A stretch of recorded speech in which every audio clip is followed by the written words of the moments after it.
All right, Is this yours? Aaron's drinking Fresca. Davenport's drinking beer. I'm drinking Fresca with IBS medicine. Perfect combination. I saw you was dabbing it in there. Natural IBS medicine. Yeah. Organic. It's organic.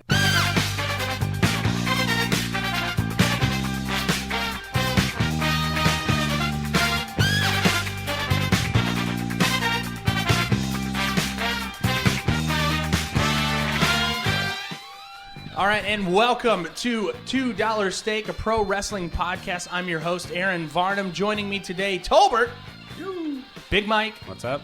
Cookie, Heyo. and we actually have a viewing audience this weekend. We've got that big dumb animal that we all love, Matt Davenport. Left shark. Hola. Hey, Matt. So when on Saturday mornings we always get together, we have a group. I had a prostate infection a few months ago. So at that time we started going to a pancake house, and the group chat is called Prostates and Pancakes, and Davenport was a part of this. So Davenport always goes and hangs out with us at the pancake house, and today he decided to actually crash the podcast this morning. And so Davenport, not a big wrestling fan, but through us, he lives vicariously, and he knows a little bit about wrestling. So we actually gave him a bonus match to talk about. It's going to be very quick, but we are going to talk to him about a Mick Foley match here in a few minutes, because today's episode is a theme episode, and it is all about Mick Foley. Foley is gone. Goddamn right. Bang, bang. All right. Bang, bang. Before we start talking about that, let's kind of give us a recap of last week. Last week's episode, after the awful episode that we had 2 weeks ago, Yep. I believe. Cookie. You're on my side. I thought it turned out pretty all right. Yeah, well, you weren't the one having the panic attack behind the board. I think last week's episode, even though it was an hour and 40 minutes, 10 stars. 10 stars, Nice. 5 cookies. All the I think it was one of our best episodes, and we got a lot of compliments on it from our 2 followers on Facebook and all that stuff. So we were able to kind of shoot the shit. So let's keep that momentum going. Tolbert, how was your week? My week was pretty good, full of work, a lot of preparations. We're planning for the big shindig next week. So my brother and I have been making plans and trying to find fun things for us to get into in Nashville next week. Besides that, normal stuff, hanging out. So we're going up next week, and we're going to Asheville. It's actually a Monday and Tuesday and partial Wednesday. But we are going up for Tolbert's bachelor party. We were going to be doing a bonus episode up there. I don't know if Tolbert's going to be able to talk properly. We'll see what happens. Don't make that's just audible I noises. can barely talk properly as it is right now. So any cops listening to this podcast, please don't go to Asheville with us. We have a very big, Special cop. secluded house. So we don't have to worry about Is this noise going to or be anything some that. cult shit? Or are we going to be Dude, no, doing there- some bloodletting? It's a murder mansion. No, there is a hot tub. I'm not going to get in a hot tub with your 8 hairy dudes in a ass. hot tub sounds like a party to me. Oh, yeah. Is there a pool Hot table as tub. well? Just wondering. It's going to get greasy. Oh, all right. So God. at this podcast, we're going to actually we have T2, not Terminator 2. We've got Tolbert Part 2. His little brother is going to be on the podcast for the bonus episode with us.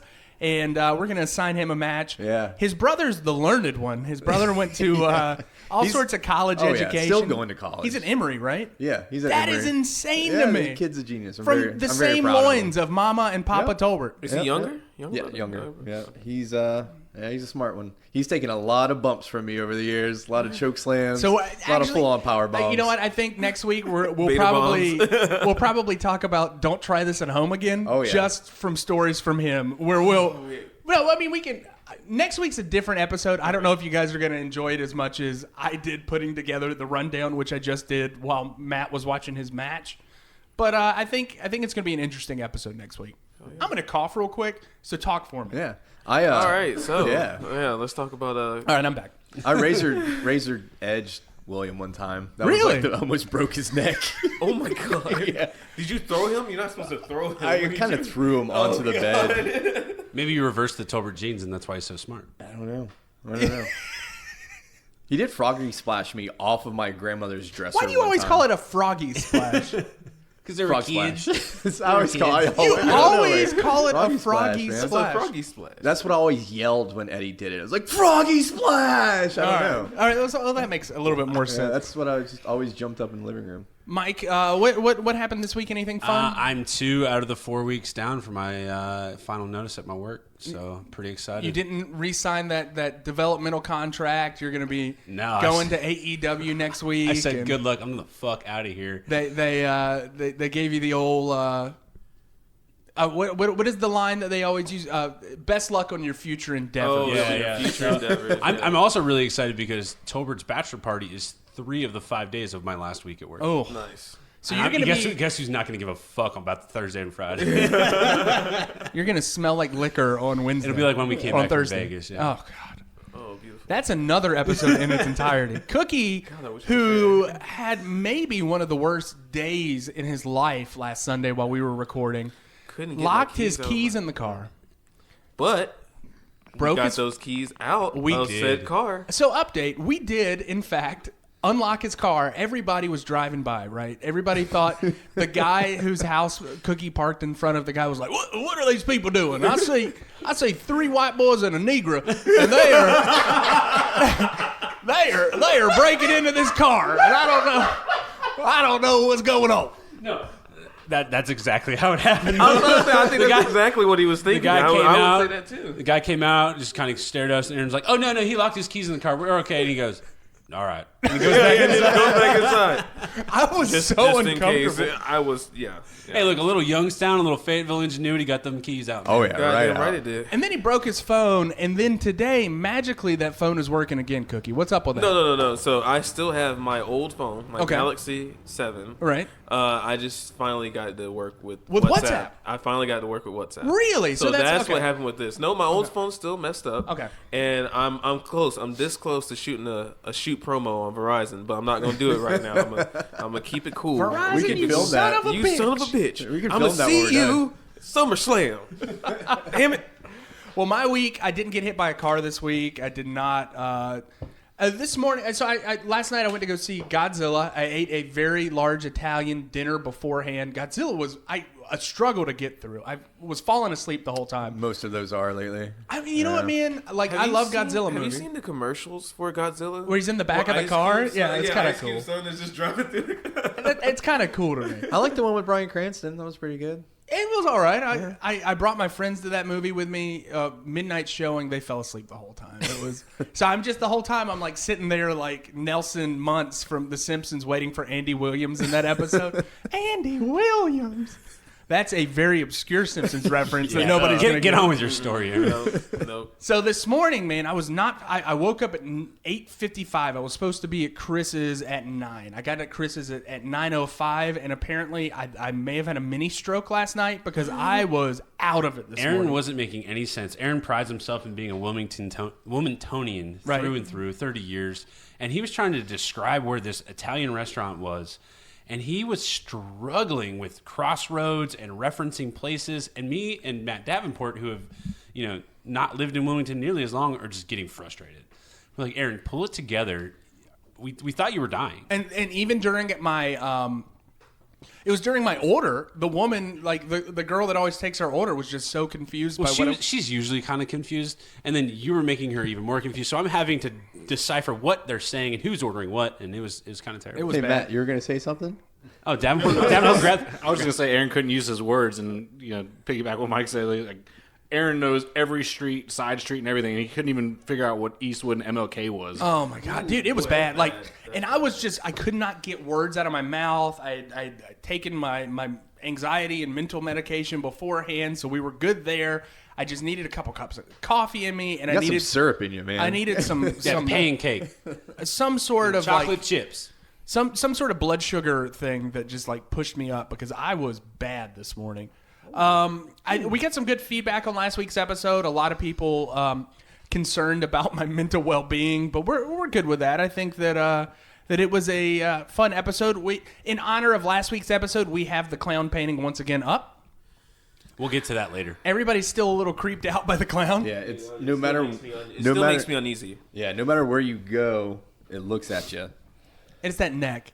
Cookie talked about it last week. It's that skinny neck. That long, skinny neck, man. I think it's a fucked up haircut. It's fucking Whatever the Corbin. hat is. I don't. Anyway. Well,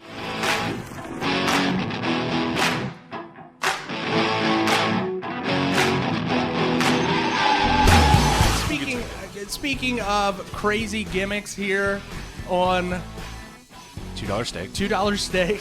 Are you okay? Are you okay? No, you should have seen him at breakfast. It was. Oh man. He looked at me and he's just like, "What's the name of the podcast?" That's what his eyes said. We are going to be talking about the 3 faces of Foley. What's going on? Tell me what's going on, Davenport. There's a guy with a suitcase down on his hands and knees in the basketball court. Is there for real? Magazine. Oh, hold on. Stand by. Let me Stand by, describe folks. This is. He's sitting like a child. We are live on 6th Street, across from the basketball court. Welcome to my. Oh, you know what I forgot to talk about, boys? I closed on a house this weekend. Well, not closed officially. Yeah. That's way more important than your terrible Godzilla review. I am actually. I'm going to be a homeowner on July 2nd. So It's a good feeling. It's an interesting feeling. My parents are. I think Dad's really excited about building a deck that will never, ever fall apart. No, the house will fall apart before the deck does. Well, no, I was going to say the deck will have more square footage than the house. It's a small house, but it's cool. I'm excited about the neighborhood I'll So be the living future home of $2 Studios. in. $2 Studios will be moving across town. Studios. I love it. All right, Mick Foley. On that note, we are going to be talking about Mick Foley today, the 3 faces of Foley.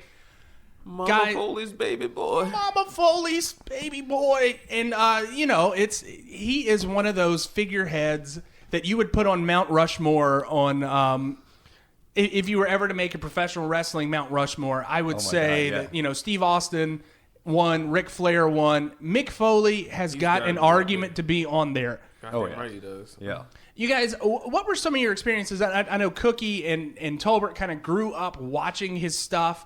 He was always in pop culture, too. Tell me a little bit about your experiences watching him growing up. So, growing up, I didn't really get to see him in the early Cactus Jack ECW days. I started watching him in WWF or WWE. In fact, around the era of my match that we're going to talk about. Tonight's match. Yeah. At first, I didn't know really how to take him. He's creepy. He's not a good-looking guy. No, and he's the sweatpants and the mask and his rocking, and he comes off as completely insane. He sells a character. Now that I know how great and amazing of a person he is and how much I love him, looking back then, I didn't know all that. So you're like, who the fuck is this guy? And then you see him wrestle, and you're like, oh my God, he takes the biggest, hardest spots, and you don't really know how to feel about it, because you like it, but you're so creeped out by him at first. But then over the years, you learn to just love him. And then we're going to talk about it. We get into like the 3 faces era, and he makes you laugh, and at the same time, in an instant turns around, you're like, oh, holy shit, what just happened? You know what I mean? For me, my first experiences were his huge spots. They were the Hell in the Cell where he gets thrown off of the cage, and they were the chair shots they took, the 13, 15 chair shots from The Rock. Insane. Like just crazy stuff. So he was always one of those guys I was like, yeah, I'm not going to fuck with that guy. He looks like he is, just missing something in his head, like a bolt, screw, something is gone in there. Yeah, the character's so great, man. Yeah, but the character was just so great. And then I start to realize, like, okay, Cactus Jack is like his, completely daring, crazy persona. Mankind's a little bit more deranged and a little bit more methodical, mind games and all that stuff. And Dude Love is just a funny character. Dude Love, man. Dude Love is just Dude Love. Yeah, I don't know why I gave Mike a Dude Love match. I liked it. I think you should have gave him the Dude Love. I think so too. But anyway, Dude Love's Dude Love. I can tell you, man, one thing about Mick Foley. I named my dog after Mick Foley. I had a dog named Foley. Swear to God, one of my favorite dogs that I've ever had. And we got him right at the time of Mick Foley's height. And he's a big boy. He's like almost 280 pounds. He's almost 300 pounds. oh, no, he's like 300. He's above 300. I think they announced Is he above 280 in my 300? match. Well, he was svelte at that time because his weight kind of fluctuated. I remember kind of having this in middle school was around the time when the Hell in a Cell match happened. And I did not know for the longest time that Mankind was the same person as Cactus Jack that I grew up watching on WCW. That's the beauty of it, though. And in WCW, he was this character named Cactus Jack and had this crazy style of wrestling where he would just do stupid stuff, stupid bumps off the apron, and would be all around the place and would just take a punishment. He had these very like famous matches with Vader, who's Tolbert's already getting a boner because I'm talking about Vader over here. But it's very famous. After he left WCW, went to ECW and did some time in Japan and became a well-liked professional wrestler. He was respected by people that liked both wrestling, and then he even liked the people that were into hardcore wrestling, that were into the disgusting backyard stuff, respected Mick Foley. That's why he's so great, because everybody loves him, and then no matter what style you're into. It's wild that this guy, he knows his psychology, yet he can also take the thumbtacks and use that as a weapon. He has got this threshold for pain that makes me anxious just thinking about like how this guy lived his life for those 10 years. Flaming tables. I wonder, did he go out? Did he live that lifestyle like some of the other wrestlers? No. He was a clean lifestyle, right? Reading his book, right? Mike's a little further along than I am, just because I'm a slow reader. I don't read so good. I just don't sit down to read a lot. Your brother's so different than I just don't. I don't have the attention span. But I read it in short bursts, but it's really good. But his upbringing was very clean cut, like middle class, really.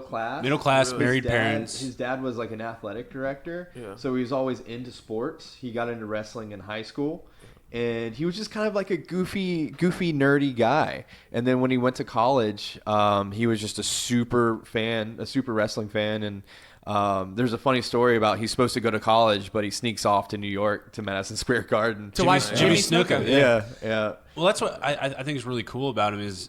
And, you know, he was a huge wrestling fan, and his friends were initially, too. And that's where actually the Dude Love character came into the WWE. It was a home video that he made in this backyard wrestling manner.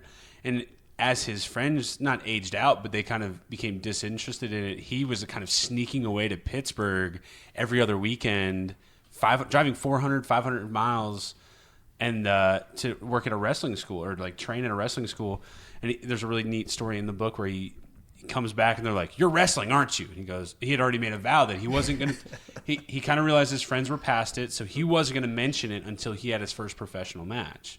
And so I thought that was really cool. And the other funny spot is in the book, he mentions he would train for the bumps. So Foley and all of his characters are just amazing bump takers, meaning they take punishment.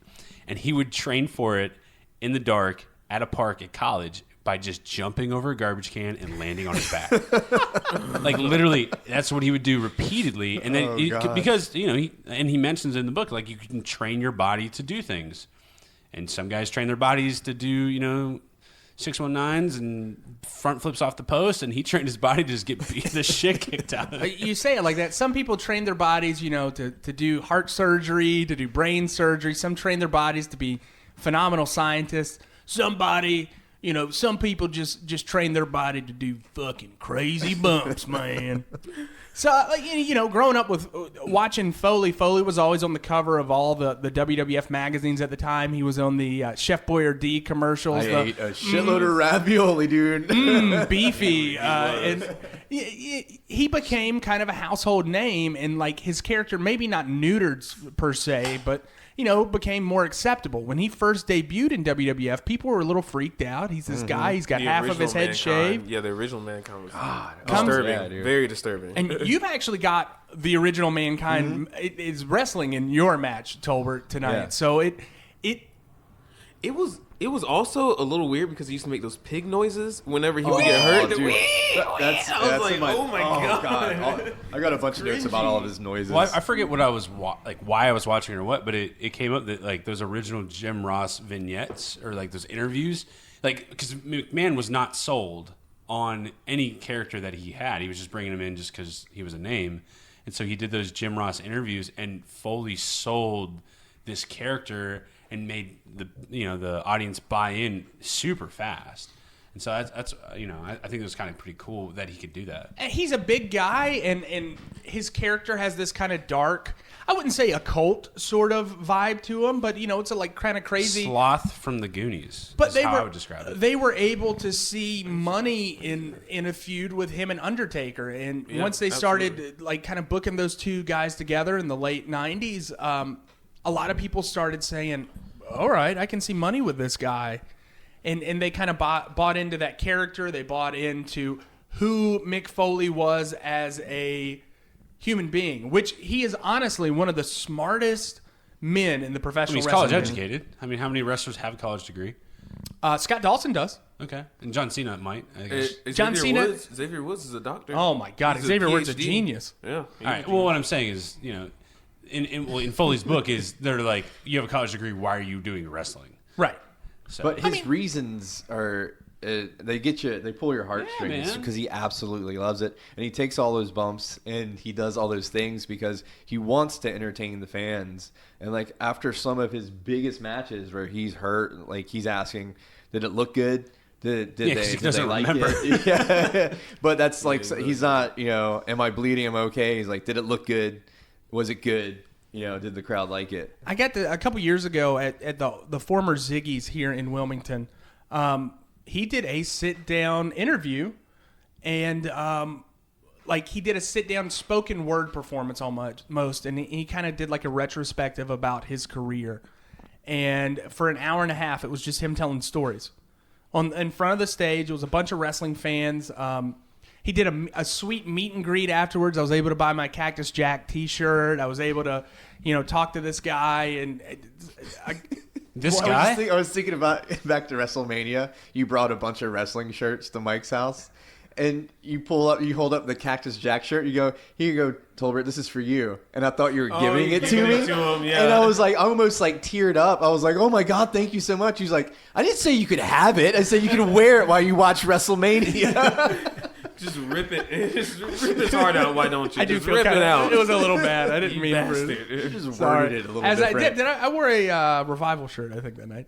I think you did.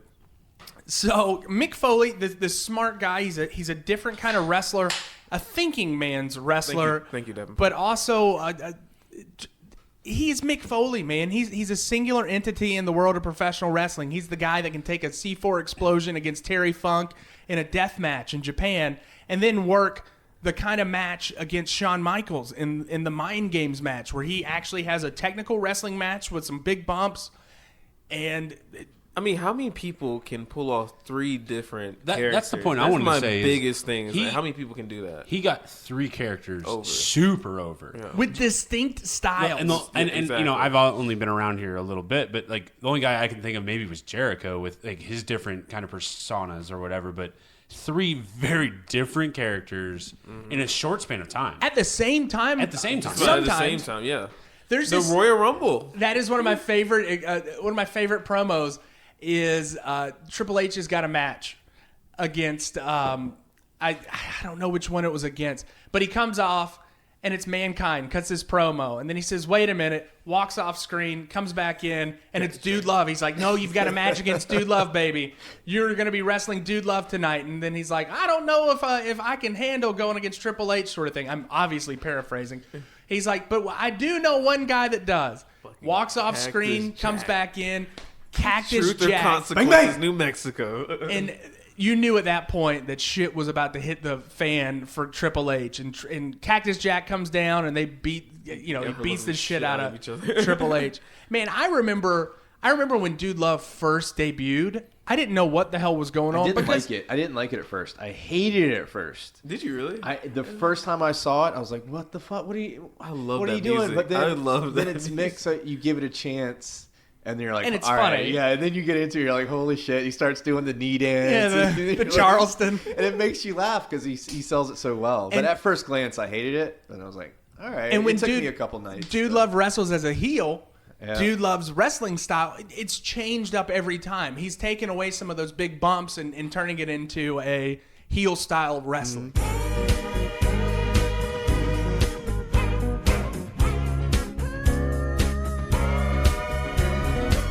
very first match of the evening is for Big Mike the Greenhorn. And Mike, you have a fun match. We're going to start off with Dude Love, but also you're going to have a Steve Austin match. Not a stunning Steve Austin match, but a stone No, this is a cold. bold Steve and bald Steve Austin.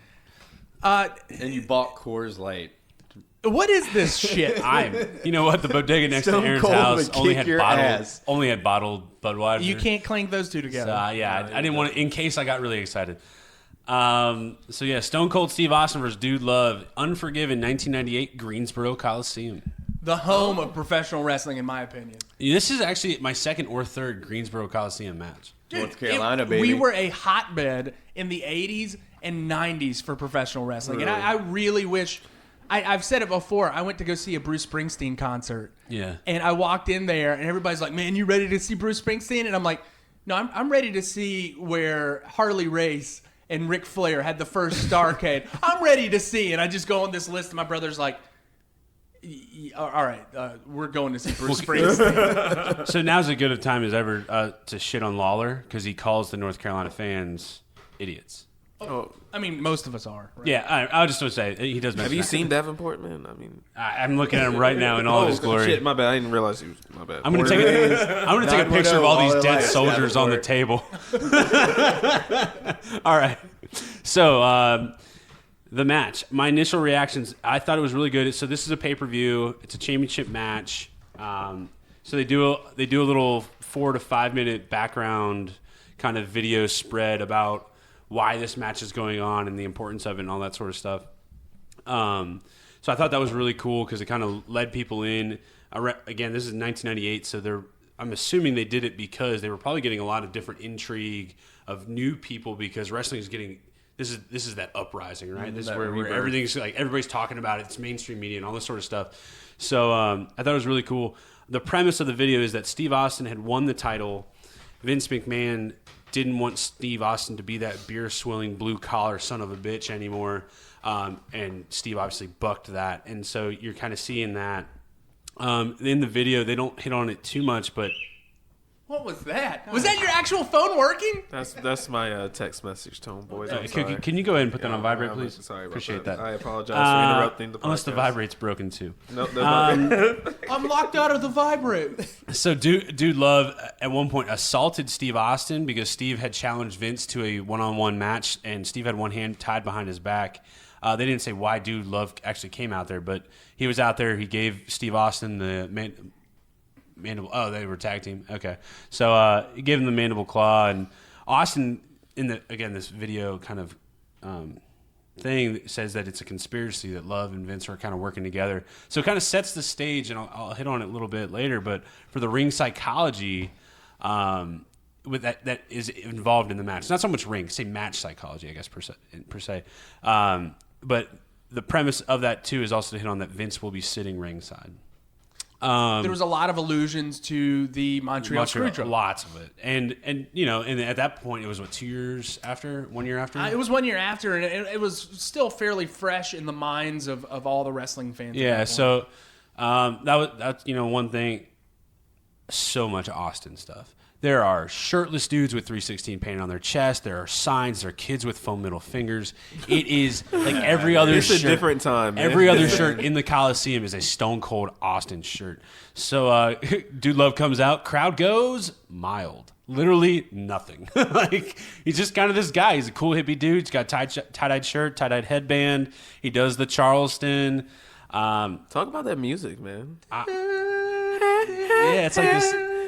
I don't know. It's just like this weird, like hippie kind of like thing, and it's Foley, so it's kind of just off a little bit, and it's kind of fun, but the crowd just doesn't really care. So I don't know if he had just started the Dude Love character. I don't know where he's at in that kind of perspective. It was at that point, Dude Love was very fresh, and people still did not know how to take him. And I mean, commentary kind of hits on it. They don't know really why Dude Love is in this match. Right. Why does he have a championship match? And also, you're going against the biggest superstar. Yeah. Everybody was saving their cheers. Oh, yeah. So I'm for the glass. About to get that.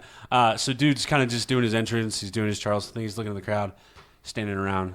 Glass shatters. Crowd fucking erupts. Every time, man. It's mad. Huge pop. Steve Austin does his badass walk to the ring, just fucking strutting it, gets into the ring, goes up into the crowd post. I made a note. So a lot of times the event staff at these things are college kids, like working for like their clubs or organizations trying to raise money, but they're like volunteers sometimes. All of the event staff are turned and watching Steve Austin. They're supposed to be looking at the crowd, making sure nobody's running in, but guess what? Nobody's fucking stupid enough to run the ring on Steve Austin. And everybody's watching him. He's standing up. Crowd's going crazy. I'm getting jacked because, again, this is the first time I've watched, I guess, the lead up to it and then a Steve Austin match. I'm pretty excited. I wanted to be that little Aaron Varnum running around going, Steve Austin. My favorite thing that he did, and it was like a little thing, is him cussing up and down the ring, like when he's walking to the ring. Oh, yeah, he's like, just talking shit the entire time. And you never know what he's saying, but you know that it's not good for a church Sunday morning. Not kosher. So anyway, that's my initial reactions for the walk-ups and things. The match itself, Mike Chioda is reffing, so he's still around today. Yeah, he's a famous looking guy. I'm sure if any of the big matches, he's the guy doing it. He took over Earl Hebner. He's the guy. So match starts by dude, blindsiding Steve Austin right before the bell rings. JR says a wrestling administrator said Austin would never make it in a black tight. He did. Was that a dig at Eric Bischoff? I think it was a dig at Vince McMahon, actually. Really? Yeah. Okay. So, anyway, I thought that was interesting. Early on, it's mostly Austin getting offense. He's working Dude Love up and down, and Dude Love is doing his classic just physical bumps. And he's just taking it, and he's kind of rolling around the ring, kind of walking around the ring. An example of one of these huge bumps is... Sorry. Sorry, Cookie. At one point, Dude Love is like doing this walking around, rolling around. He starts walking up the ramp away from the ring, and Stone Cold is running full speed, and Dude Love's never looking back. He probably knows it's coming, but he doesn't know when, and he just clotheslines the rear clothesline. Is that I don't know. It just knocks the shit out of Dude Love, and that's classic Foley, right? Just taking a huge bump for the height of the crowd. Stays out of the ring for a while. It makes its way to the bandstand. And at first, I thought it was just a reference to a stage area, like how that kind of happens over time. And cuts to it, and no, it's an actual bandstand. There's some boom stands and a fucking keyboard. And maybe that evening, and I might be wrong with that. Probably they had a live performance. It was Jeff Jarrett, apparently. Oh, Jeff, they said something about that's that. That's right. Jeff Jarrett, that was his character at the time, singing country music. Yeah. But again, classic Mick Foley bump. Dude Love goes off the bandstand, flat backs it onto concrete. Oh, and this is like how many minutes in? I was 6. Yeah, not even. That's like all of Mick Foley's matches. This is a 30-minute match, and this is 6 minutes in. He's taking bumps onto the concrete. He's got that big old ass, and you can see it always. I feel a splat in my heart when I see him. So in his book, Foley talks about it. He's like, I don't got the body to be ripped or anything, but I got a body to take bumps. I got wide shoulders, wide hips, and a flat ass. It's just great. So this is where Lawler calls North Carolina idiots. Fuck Lawler. He's also a company man. He does not like Vince, or not. He does not like Austin. He's the heel commentator. So he's the heel commentator, right? He's the heel color commentator at this point. So Austin, being a middle-fingered, beer-drinking, swilling son of a gun, he's a face though. But at this point, he was bucking the system. Yeah, it's just it was like really a whole all of the archetypes that were before that in professional wrestling were kind of turned on their head when Austin became this thing. So and it's talking about the cultural zeitgeist at the time. That was the mindset of the late 90s. Yeah, so it was really good. I mean, the commentary, everything fit well. I mean, Jim Ross can't go wrong pretty much, especially in the Attitude Era. Dude Love finally gets some offense in, does a toss to the corner, beats him up a little bit. Does he do a bulldog? Is that what we learned last week? He does a bulldog into a big elbow drop, so that was kind of cool. Foley's offense, not super high-flying or visual. It's more kind of ground and pound kind of stuff. Crowd starts chanting Austin. Austin gets up, does another massive clothesline, huge Foley bump. Kind of getting excited about it. Continues back and forth. At this point, Dude Love finally gets Austin into like a sleeper hold, kind of slows the match down a little bit. And guess who the fuck starts walking down the ramp? Vincent K. McMahon. God damn All right, right. and he is just The devil. strolling. He's not running. He's not doing anything. He's just fucking walking. He's flanked by Pat Patterson, Gerald Briscoe, who don't sound Italian. Those dudes look Italian. I don't know if they're trying to do like some kind of Well, mafioso Pat kind of Patterson- thing. Pat Patterson's Canadian and like French Canadian. Yeah, they look very much like Italians, and the guy Gerald Briscoe is from Texas. brushes off the Oh seat. wait, no, he's not from Texas. So Vince sits down. This is the kind of part we alluded to earlier. You know, he starts with that match psychology. So Vince comes down, and he's just making dead eye contact with the timekeeper. So it's a ode back to the Montreal Screwjob where Vince made the timekeeper ring the bell. And so they're having this like long stare down.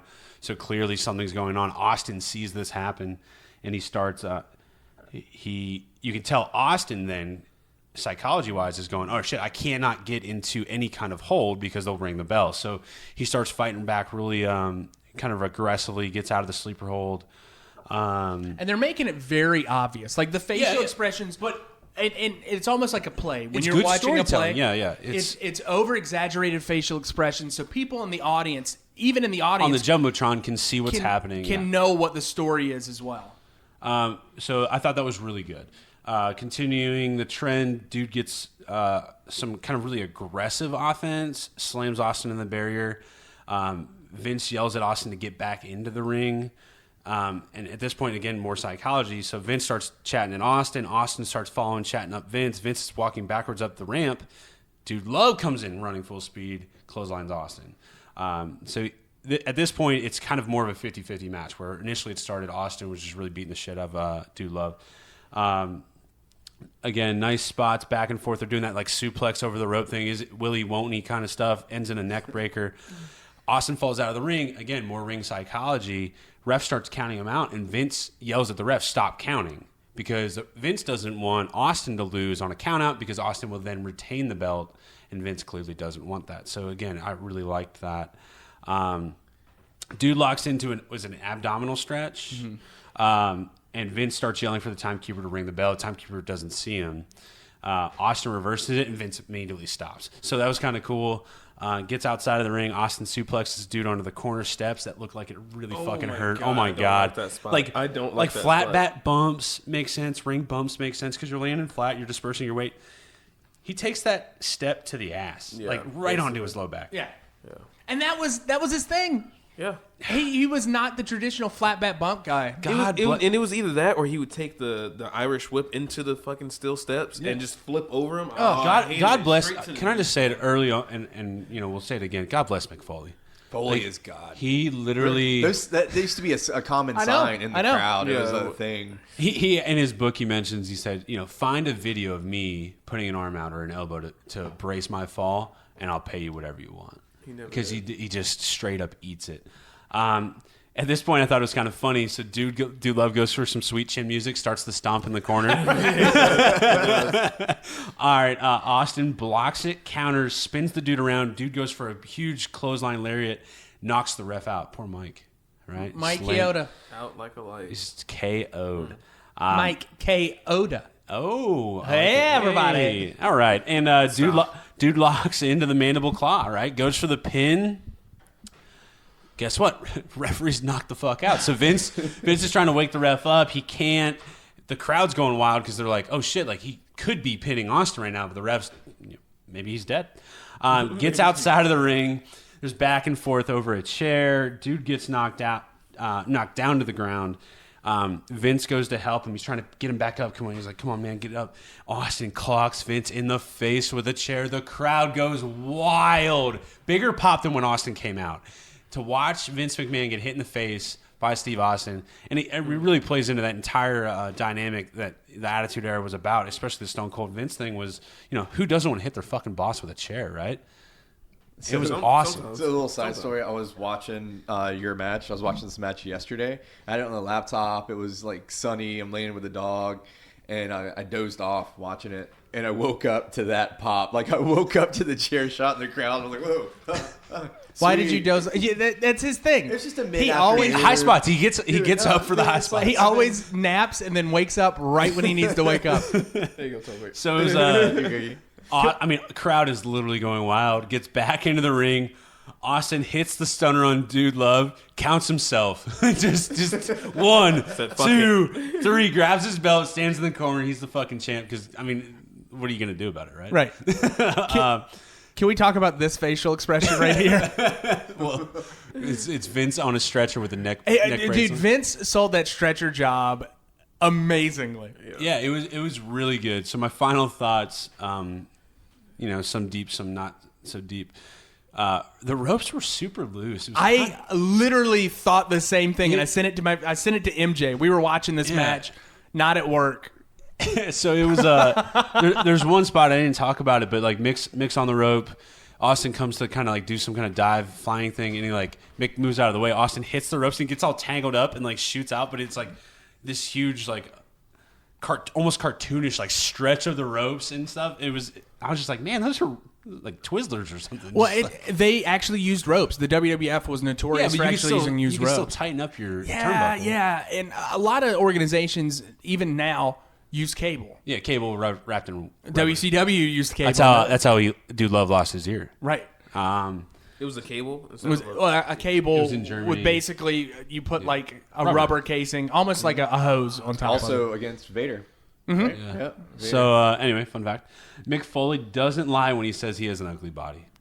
Yeah. In his book, he trashes himself. He's like, I am not pretty to look at, and he's not. And but he produced. But he fine. So my next thing is looking daughter. Yeah, Jesus Christ. So my next thing is Foley. He doesn't have the biggest or the best spots. A couple times in the match, it was a little slow to kind of create the move they were going for, but he's got to be the greatest seller in the WWE history, and that's me. I mean, I don't know who else would have, but I mean, you got to put Shawn Michaels in there. You got to put Mr. Perfect in there. You even got to put Dolph Ziggler in there. They're really Foley good. makes whoever he's wrestling look like $1 million. Oh yeah. Absolutely.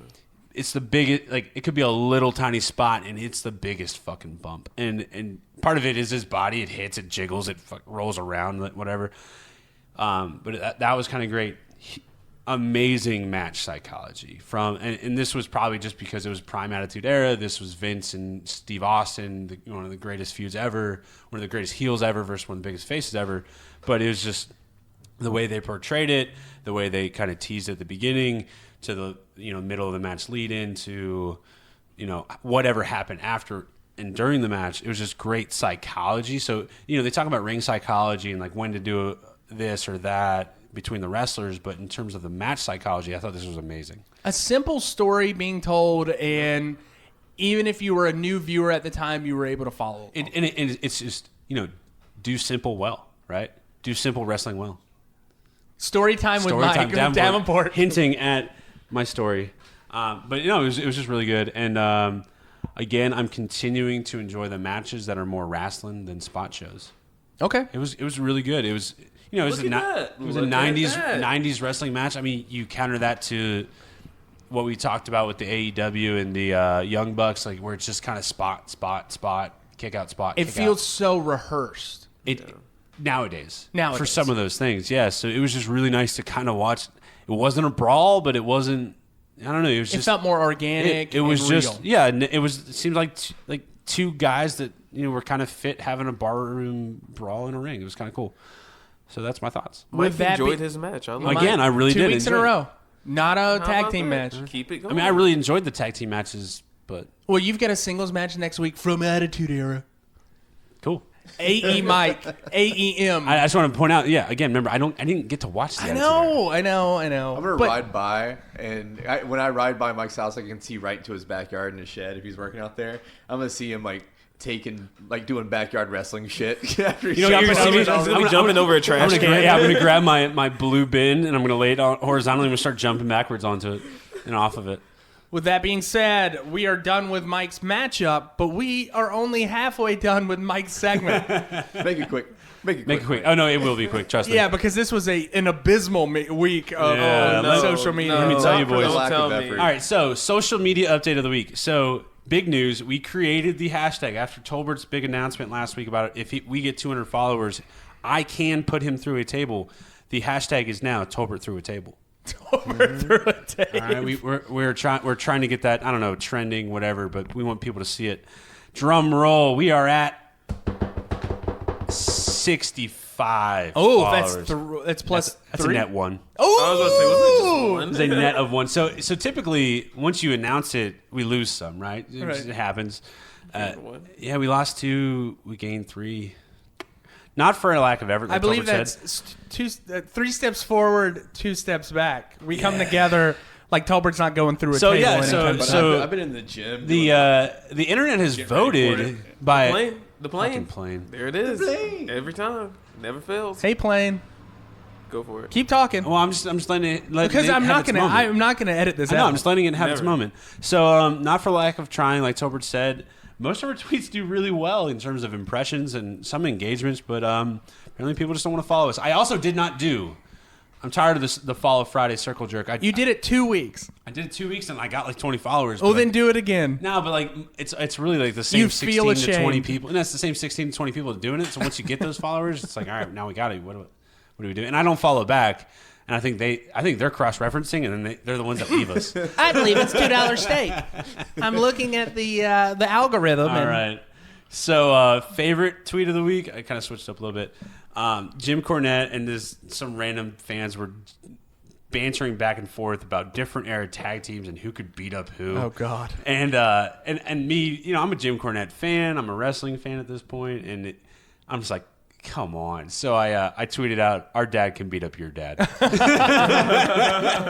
Just random. I literally had walked into my house from work, looked at Twitter, saw it, sent it out. 600 impressions, got a couple engagements out of it, got one mention. Some guy replied back and he said, I really liked your hashtag, which was cheat me. Yeah. So I saw that one. That made me feel good. Our best of the week is the reference to this damn clown painting. Really? Yeah, so best of the week. Getting ready to record, and Aaron has this out in front of the guys. And that was actually, I didn't try to do this, but it was perfect, right? So I took a picture, and the way Twitter condenses the photo, right? So the photo is just your laptop and you. And so people must have been clicking on it to find out what the fuck was there. And they probably thought it was going to be your dick. But instead, it's this clown picture. You wouldn't have been able to see that. 352 impressions, 43 engagement. That's a high ratio. 12% for a fucking clown photo. Worst of the week, Aaron's Crusher statue support tweet. I know, man. That's sad, sad. sad. At least Crusher's getting his statue. He's getting a statue. He's getting 0 engagements. We got 87 impressions, no engagements. What? But with that though, it did Statue. actually really well on our Facebook page. Dude, I would like to go there after the statue's up. They have like a Crusher fest. A whole festival. Yeah, I And, think like, that's pretty it just neat. seems like a really hell yeah, we love wrestling and drinking beer kind of town. And I was able to a Twitter exclusive this week. I found all my mini DV tapes. Right, mini DV is the worst format in video production. I had a history. mini DV player. That's how a lot of my dad taped my football. Oh, they're awful. highlights. It's awful. It looks terrible. It's a tiny little DVD. It looks like a little biscuit. It's in a plastic case.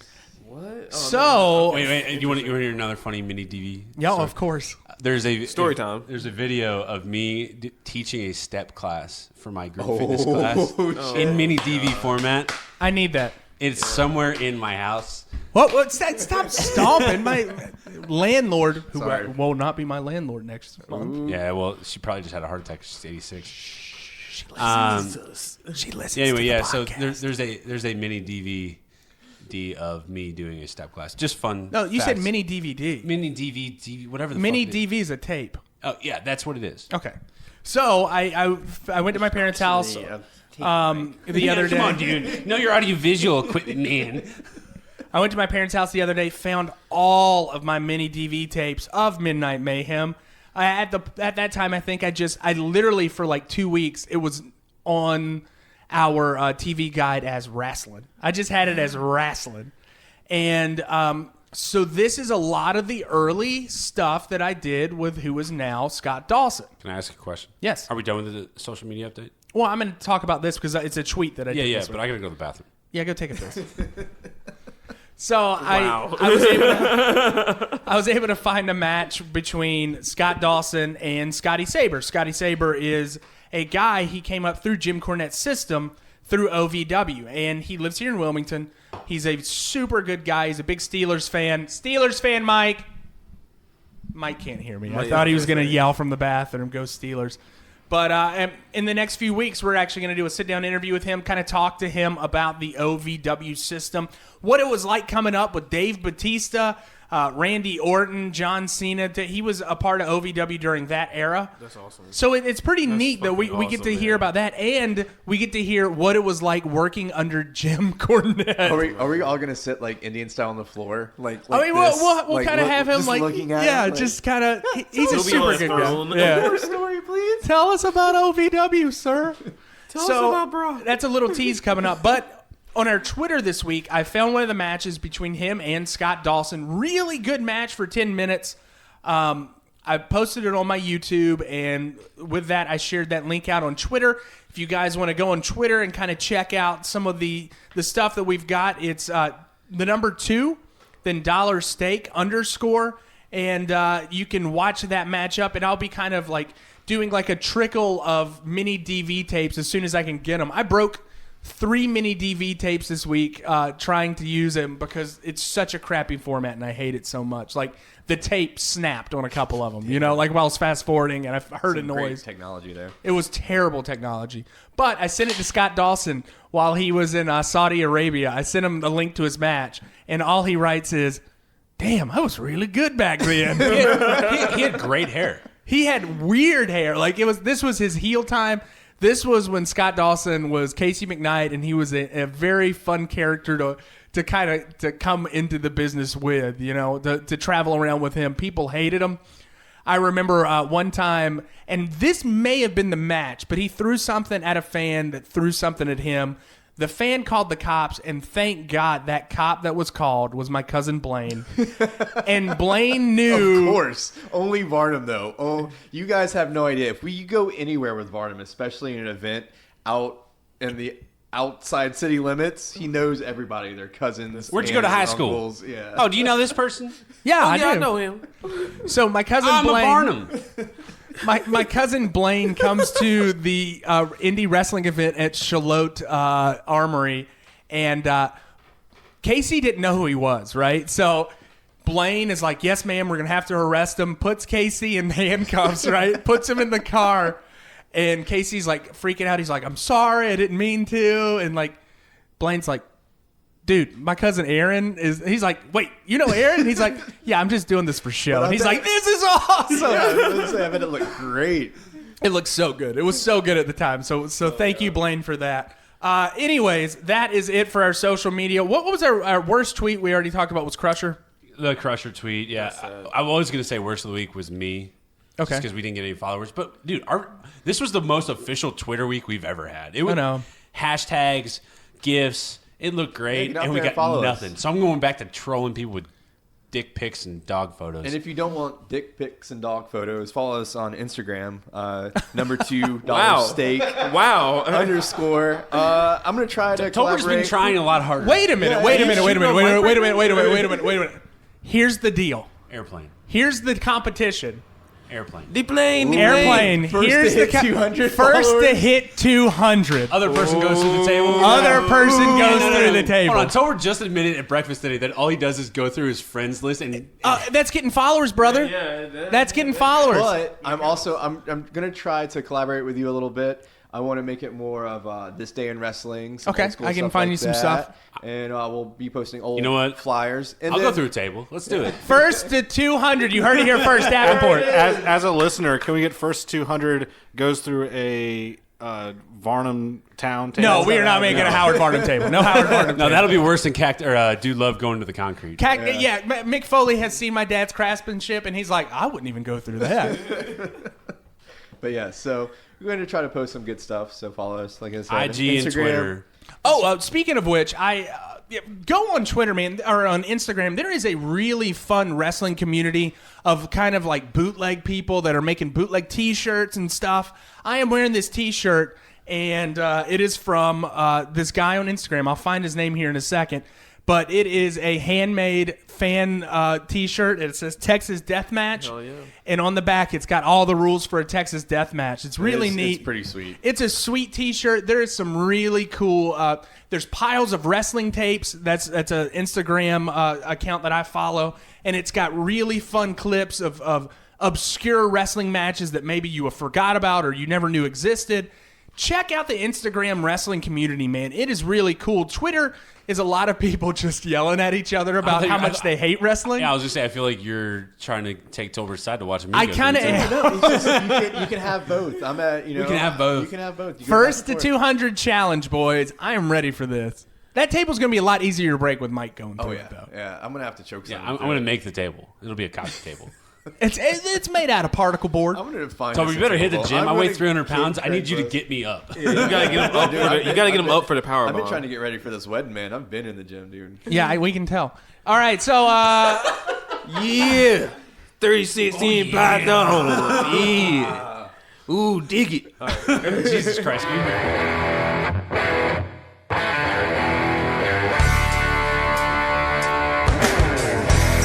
for that, we are going to move to the strong style with Cookie. Woo! Cookie, you had not a Japanese Cactus Jack match, but you had an ECW match because it is very strong style. It is an interesting matchup. Sandman versus Cactus Jack, and it is a barbed wire match. Wire match. I wasn't expecting that until I clicked on the link and it said barbed wire match, and I was like, "Oh, this is gonna be great." And it was. Holy It was. shit, you wrote a novel about this. you Wow. Yeah, I wrote a lot. Oh my Let's start God. off. 3 Cookie, pages. Tell the folks that aren't familiar what a barbed wire match is. So a barbed wire match involves a normal wrestling ring, but instead of the ropes being laid around the ring, it's actual barbed wire put through the posts. Now let's talk about the barbed wire first. So the barbed wire ropes are so loose and so flimsy and so trashy. I was wondering why they didn't just do 2. It's not like barbed wire is expensive. No, not at all. It looks like they literally took the ropes out and fed the barbed wire through those same holes. Because they didn't want to touch it either. They were like, fuck this, man. So that's what the ring looked like. Very flimsy, very loose barbed wire ropes around the ring. But it's real barbed wire. But it is real barbed wire. And you can tell because the guys were hesitant. Cactus Jack looked like he was a little hesitant about it, but he was a little bit more eager. Sandman did not want to get in the ring at first. Did you see the referee had gardening gloves on? Yeah, I did notice that. Yeah, he thought he was going to be safe with those gardening gloves. Boy, I mean, was he's he going to wrong. have to cut people. Like his whole purpose in this match was to keep the match going. So He had would to cut the. he would cut them out sometimes. Yeah, he Yeah. get 'em out.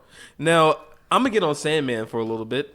I'm on your ass, Sandman. I'm sure he's going to listen and be like, Yeah. yeah, fuck that guy. Yeah, I know. I know what I did. He looks like he crawled out of Johnston County, Wilson, North Carolina. It really does. Dirty Little shoot Myrtle, on Johnston South County. Carolina. No offense, Varnum, but he looked like he crawled out of somewhere in Florida, somewhere in the deep parts of Florida. Shitting all over Florida the whole white South, trash. Cookie. I'm sorry, man, but You're have you from seen him? Raleigh. I'm from Raleigh, yes, but this man is from the sticks. Like he's from the middle of the sticks. I think he somewhere. might actually be from Pennsylvania. Let's look he that really? up. Hey, Look that We'll up. look They're it. redneck We'll as look shit it out up. there, but too, they announced that he's from somewhere in Florida. Yeah, and I you don't remember can't where. trust that. No, of course not. Parts I'm gonna unknown.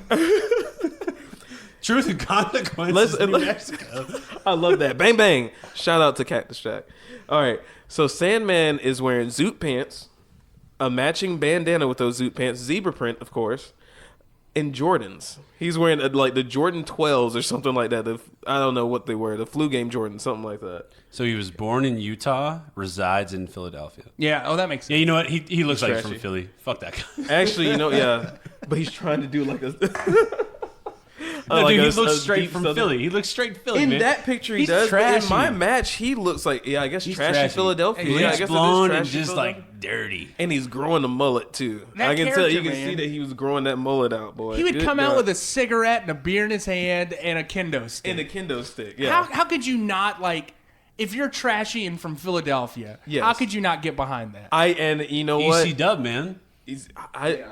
I still love Let me get a Sandman. profile of your mullet. Speaking of mullets. Oh yeah. Go ahead and get a reference for the This is for gonna the be a mullet. terrible podcast. No, it won't. It'll be great. It's rambling. better than your drunk episode. Let's I'm drunk now. let's My God! starting off great. So he's wearing Jordans, and the only thing I can think of is that just in case Cactus Jack wants to fuck around and get dunked on, he's gonna wear those goddamn Jordans. You know what I mean? So I think Hey, that's white boy the can't jump, man. you know what? He looks like was it Woody Harrelson? Woody Harrison. Yeah, he looks like a guy who just And called Natural foul. Born Killers? He's no, calling, not Natural Born Killer. And white man can't jump. idiot. No, yeah, this guy's calling fouls when it's 10-10 going to 11. So No, this is street rules. This is real basketball. You touched me. Anyway, Cookie. Anyway. We got a match. I to talk digress. about. I digress. So the first 3 minutes of this match is them. It looks like the both guys just trying to avoid the barbed wire at all costs. And eventually Sandman rolls out of the ring, and Cactus Jack follows him. And I think Sandman he's got to be a crackhead, or at least he was on crack for the first 5 minutes of the match, because he took 3 hard trash can shots from Cactus Jack and just stood there and looked at him like nothing just happened. So I believe crackheads and the Sandman wibble wobble, but they won't fall down. Oh, nice. Is that Papa Cook ones or no? That is not a Papa Oh, Cook one. all No, right. I still got a Papa Cook one to come. All right. But Just one It's close this to week? that. Just one this All week. right. Just one. Anyway, so my guess is that Sandman came out before this match about 3 Bush lattes in, and he put those goddamn ropes together because the next thing that I have down is that Cactus Jack literally took a big bump, took a suplex into the ropes, and the fucking ropes just they just combusted. They literally just fell on each other. That whole side of the ring is now gone. Like, they have no, like, it's just an open area right there. So very loosely made. Sandman also has bunnies, I realized, because he cleared the ropes. But missed the fucking kendo shot that he was supposed to hit on Cactus Jack outside of the ring. So the Jordans were coming into effect, and they worked, but fucking Sandman was drunk. And But he was like Shaq shooting a free point. And just A free throw. A free pointer? a free pointer. Aaron's blood sugar's getting low again. I think. Oh, God. Aaron, are you okay, man? I don't know. You want a beer? Give him a beer. I got to dip in. That might be. Never mind. All right. Anyway, I keep going. Cactus Jack does his famous clothesline over the guardrail. And after that, I realized that there's one dude in the crowd that's holding a toilet seat as a weapon, traditional ECW style, holding weapons out obviously for the wrestlers to use. Another guy beside him is holding a collecting plate, like the collection plate from church. I never noticed that. He's holding a gold collection plate. And then I started asking myself, he stole that collection plate from church. He stole money from God. That is blasphemous. And then, why did he steal the collection plate? I had so many questions, but I digress again. Sandman then goes in. He wraps Cactus Jack's arm in the barbed wire. They're moving around the ring. He starts choking him with the wire, and then he drops a leg drop while Cactus Jack is laying prone over the wire. Drops a leg drop on him. Cactus Jack is bleeding. Sandman again clears the ropes, hits his goddamn kendo shot across Cactus Jack's head. Love it. Match keeps going.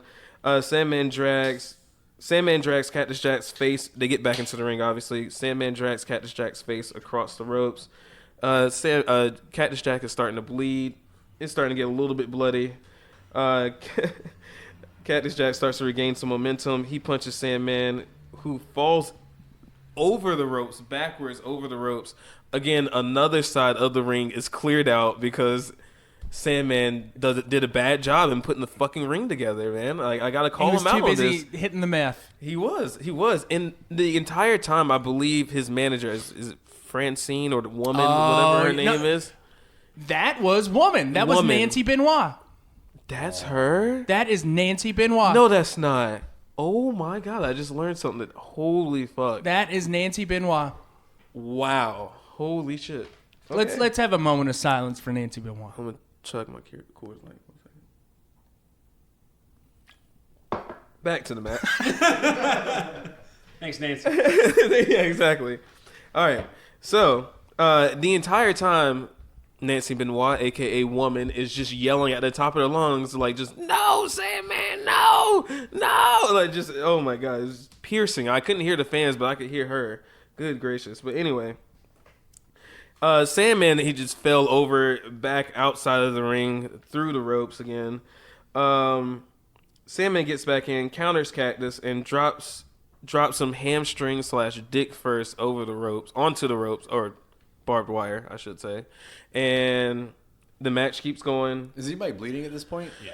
Cactus is bleeding. But it's like Cactus barely. is bleeding, It's but not like crazy. It's not like head bleeding. And I say it this way because the match is kind of it's slowly going through these phases and through these spots, and it's just There's a lot of teasing for the stuff. Yeah, but it's not like one of those Sabu barbed wire matches where it's just completely bloody high spots. It's more of a low spot, ground and pound brawling type of match, and so Cactus Jack, he's on the outside. Sandman apparently is suicidal because he starts wrapping himself in the fucking barbed wire that he loosely put together through the ropes or through the whatever Ring post. The ring post. Thank Maybe you. he planned on it. Maybe I guess he planned on cutting a piece of it out and wrapping himself with it. Like I said, becoming suicidal because he runs right into Cactus Jack and does a little stinger splash in the corner. Ooh, wrapped in barbed wire. Wrapped in barbed wire, yeah. Wrapped in barbed wire.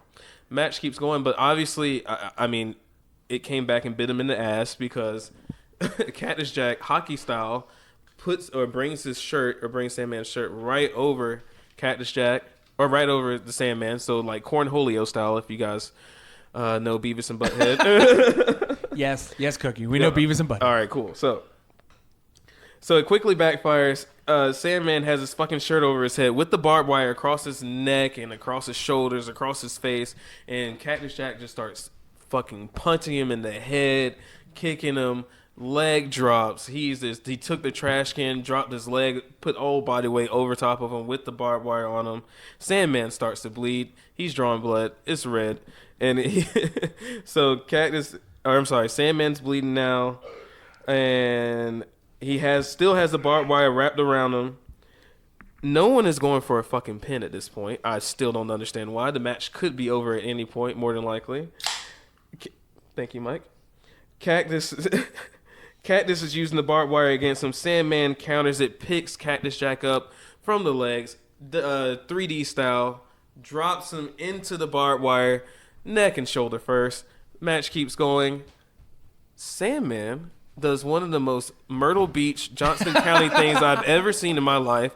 Pulls out a goddamn cigarette and lights it. He's like Joey Janela. And he's just like Joey Janelli style. Just like, yep, you know what? Janelle. You always say Janelli. You always say Janelli. I apologize. Your Froggy Joey. Splash is Joey Janelli. That is kind of true. Buckle up, boys. That's Mike's, by the way. So Sandman lights a fucking cigarette, and I'm trying to think like Sandman is, so he's probably like, God damn, this shit's my nerves are fucking shot. I gotta fucking light a cigarette. God damn it. So this is the most redneck thing that I've ever seen. Lights a cigarette, stove in the middle of it. It's like our boy Troy, sorry. Yeah, it is more Troy. Shout out to Troy. At halftime of an 80-minute rugby match, he's ripping cigs. Dude, it runs so goddamn fast. The fastest guy on our team, the blackest lungs. And we'll literally Absolutely. be smoking a stove on the sideline. God bless the United States Marine Corps. Yeah. I have asthma very bad, and we're standing. I'm sorry, Cookie. This is very fine. quick. We're at our playoff match against Clayton, and I'm like getting ready to go in second half. I'm standing there waiting, and all of a sudden, like, I start breathing in cigarette smoke, And you're like, where the fuck? and is I'm that like, coming Jesus from? Christ, what is going on? Like, I need to keep my lungs okay because I've got asthma and all this stuff. And I turn around and it's just Troy getting ready to go in, drops it on the ground, stamps it out at a Christian college, and then just runs on the field and fucking Balls out. I think he Balls out. scored. That guy is literally the fastest guy on our team, and he just rips cigs left and right. And we love him. I love Cheers to you, Platinum. cheers to you, Platinum. Cheers to you, Platinum.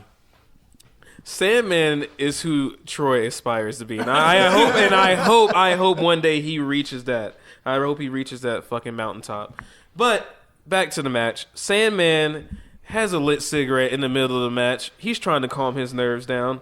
He's like, all right, we got to finish Cactus Jack, and this is how I'm going to do it. I'm going to do that same goddamn move again. He tries it. Cactus Jack counters it, double arm DDT, pin Sandman, 1, 2, 3, and that's the end of the match. Cactus Jack wins. He gets beer thrown on him, spitballs and stuff like that. It looks like the people don't like Cactus Jack, but you know what, Cactus? I love you, man. Bang bang, god damn it. Bang bang. And I'm gonna give this match 4 cookies. Oh, okay. That's four cookies. ECW match, 4 cookies. That's 4 solid. cookies. It was The a last little season? slow. It was a little slow. I never said wrap it up, but if it would have kept going for more than probably 13 minutes, I would have said wrap it up. I just like that you can really tell Sandman does not want to do this match. Like when he walks out, he's just like, man, son of a bitch. Like, and Mick Foley as Cactus Jack is just loving it. He's just like, yeah. I'm ready to. 'Cause at one point, Sandman's not eager At about one this point, match, they though. miss a spot where his hair was supposed to go into the mat, so he fucking throws his hair into the barbed wire. How about that? He does throw He his misses head it. He's back. like, oh, didn't get caught, and he just tosses his head back into the barbed wire. I loved it. And I again, love that starts match. squealing like he does, and it's just like, God damn it, Mick, why are you doing this to yourself? loves it. Why, Mick? Why? Come on, man. Cactus mother freaking Cactus Jack. motherfucking Jack. And one more thing before I go. Yes. Dude Love was not the tattoo that Dude Love has, that oblong The heart, yeah. shaped tattoo was ridiculous, and I just wanted to talk about it a little bit. Like, Okay. it was just a little bit longer than was it awful. should have been. It was awful. Yeah, it was looked like trashy. it was done right before the match. was. It was. Sharpie. It was. It was. Oh yeah, Sharpie style. Yeah. Okay, I'm sorry. Sting I just paint. wanted. Sting paint. Is that what it probably. was? I don't know. Well, Like, I think it Tolbert rubs just got a off. boner because you brought up Mentioned Sting. Sting.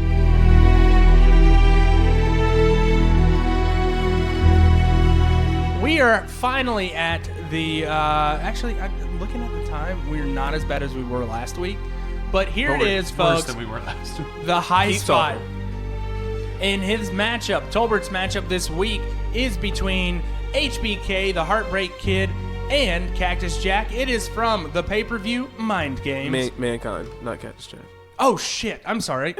Cactus Jack does not have a leather face mask. Wow. I'm sorry, guys. Get it together. I'm sorry, guys. Mankind. Mankind.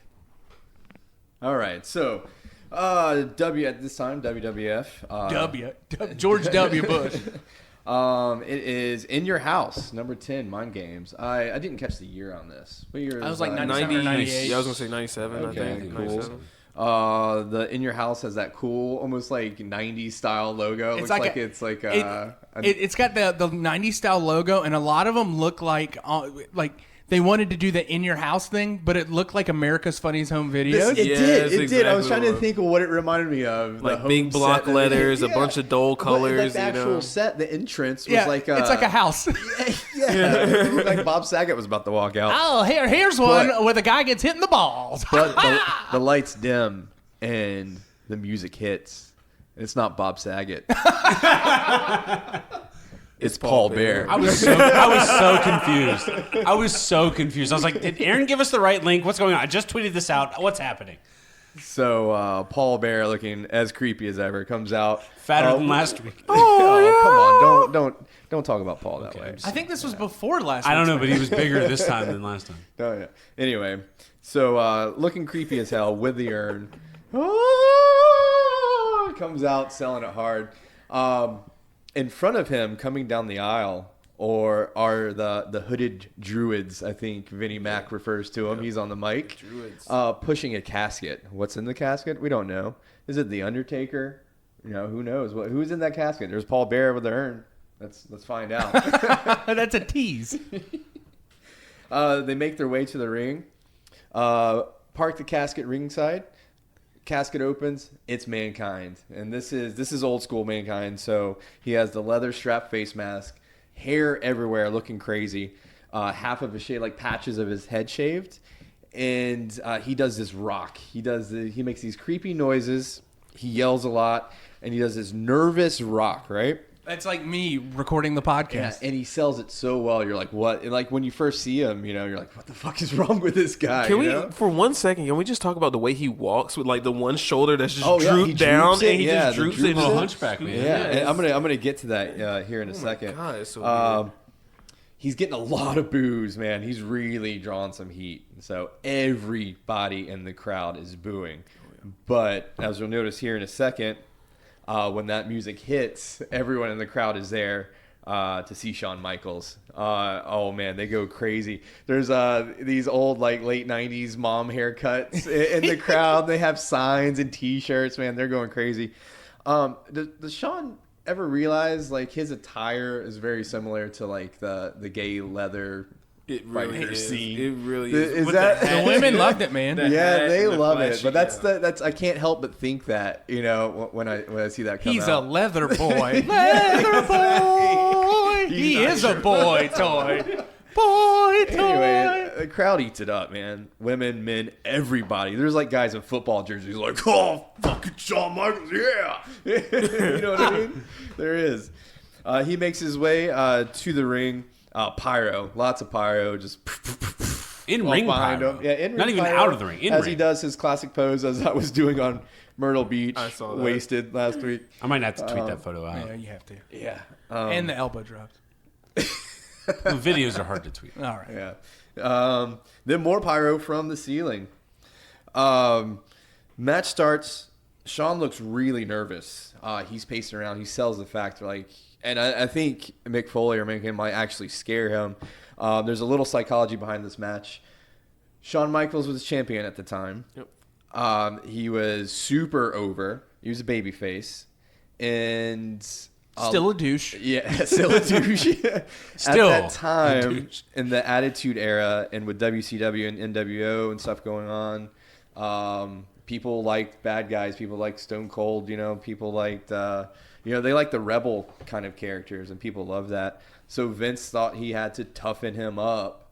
So he booked him in a match against Mick Foley to like say, hey, this is it. You got to toughen you up if you want to be champion. You're gonna have to take this match. And he stepped up to the challenge. I'm not the biggest Shawn Michaels fan. Don't watch a lot of his matches. Didn't really like him growing up, but this match is phenomenal. So it starts off Shawn looking super nervous, pacing around the ring. like, Mankind is doing his like you mentioned that little slope. Yeah. And when he's in the ring as this character, he looks like a junkyard dog. Mike, thank you, what Mike. the Thank fuck, you, Mike. man? Yeah. Tweet stuff out, You already man. yelled Sorry. it. Yeah. Jesus. Tolbert's talking. Anyway, I'm about to come at you like Mankind. I'm gonna have to next Cut a week. promo. Cut a I'm gonna promo have right to now. to take do a everybody's shoot. cell phone and put them in a Jesus. box before the podcast. I shit on Cookie. I shit on Cookie. I killed my momentum. I'm momentum. sorry. I'm my trying to God. tweet out. I'm trying to get you through a table, man. Anyway, so back to Mankind. His appearance, his in-ring appearance is like if you jumped a fence taking a shortcut and you saw some rabid dog coming at you, and you're just like beating him and he won't stop. You We're know, going to that's what- Varnum Town after dark. Yeah, that's the kind of persona he puts off, and they lock up really quick.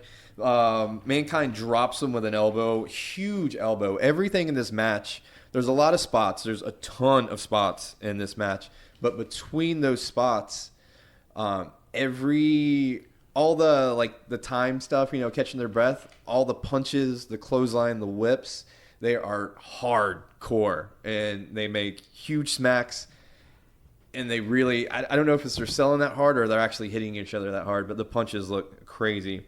So starts off, he drops him really hard, and then goes into Shawn off the ropes with a huge back body drop, just throws him right on the air, drops him right on his back, whips him back into the ropes, and then Mankind does his classic, his patented clothesline over the top rope where they both flip over. Beautiful chef kiss on that, as you would say, Aaron. Crowd goes into an ECW chant right off the bat. They love it. And this is what I love about Mick Foley. He just does these random crazy shit that pops into his head. He starts pulling up the mats. Oh yeah, that's Fucking So he random starts shit, pulling up the mats, right? Shawn is outside the ring. Foley's got the mats up in front of him where you can't see Shawn. Shawn drop kicks him.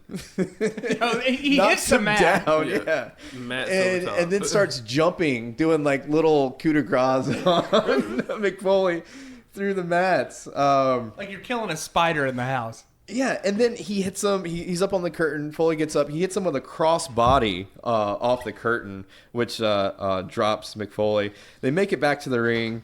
Shawn gets a little bit of offense, gets him down, does this huge elbow drop off the top rope. Very like Macho Man style elbow drop off the top rope. he gets up after that. Shawn teases the sweet chin music, starts doing the stomp. Starting to stomp again. Sorry, landlord. She had another heart attack. There's another Teases sweet $100 chin on my music. bill next month. Goes for it, but Mankind slips through the ropes. He knows he's not taking that on the chin. And that was like 8 minutes in. Like it was And all this stuff has happened like very quick. It's a very, very fast paced match, but everything looks great. There's not one single botch or slip or like fake looking punch. All these, like I said, all these punches are like connecting. And also Shawn, being in this role, has had to kind of adjust his style to more of a dirtier style, more of like little sneaky punches and things like that. So yeah, like I said, everything is connecting. So he escapes out the ring. Paul Bear is comforting with the urn. I guess the urn contains his mother's ashes. Something. Let's not even get into that. I don't know what the storyline it changes is. every week. Well, the storyline doesn't, but the idea of it is Because the Undertaker had it, and then Mankind stole got it. some kind of aura to it, some power. With Paul Bear being there in the urn, there's a feud going on between Taker and Mankind. It loses all that. But the urn comforts him. He's doing his rock back and forth because the crowd's cheering. It's making him nervous. So Paul gives him the urn. He actually cradles it and rocks with it a little bit. Paul gives him a pep talk, comforts him a little bit. We get back to the ring with some heavy back and forth punches, elbows, whips. Mankind with at one point, Shawn has him in the corner. And it's just these little moves that Mick Foley puts in there. He does just a basic like single leg takedown, but the way he rolls into it, it just looks like you did it real quick to catch someone off guard at the bar. It's just a sweet little takedown, barroom brawl style takedown. They start going back and forth on the ground, just like punching the shit out of each other. Foley works out of it. Shawn goes for a snapmare, which I had to ask Varden what this move was at breakfast. We discussed this. This was after the pancake. It's a snapmare. So he has him, kind of like he's going to stun him, but flip him over his back. So Mankind counters this with like a rear naked choke and takes him down to the ground. Wait a minute. Can we just stop and say he just pronounced it naked? NEKKID. Naked. Naked. Rear naked choke. Rear naked choke. That's how they say it in Fayetteville. It's Fedville. That's a naked choke. Hey. What you eat won't make me fart. You know what my what?